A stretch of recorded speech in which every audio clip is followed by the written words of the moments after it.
Hello everyone. So in my previous video we are done with the check button. Now this next is radio button. So again the many things will remain same.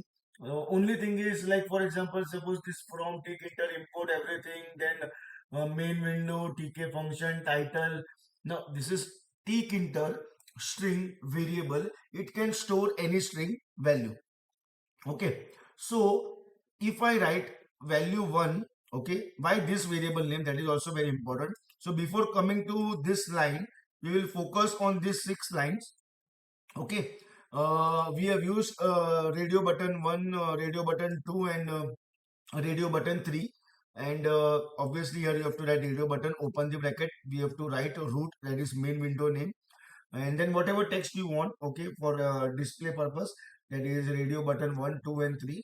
Now here radio button and check button, radio button we can select only one item or one thing at a time, whereas check button, it is used for multiple selection. Actually this is only single selection.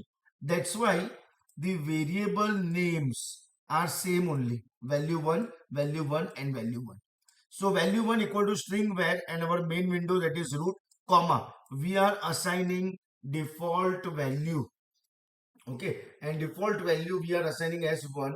It means when you will execute this program, by default the first variable value equal to 1, that means this one, this will get selected. Okay, control S F5. See, it is already selected first one, but after that if you want you can select this, but that was a default selection actually. Okay, you can select anyone, and suppose if you do not don't write anything, like suppose here nothing is there, empty brackets, and control S F5. So initially all three are selected, but then you can select anyone, that is not an issue, but initially it will be like all three are what selected. Okay, and remaining thing is same thing, geometry and main loop function. So this is all about radio button in GUI Tkinter Python. Thank you everyone.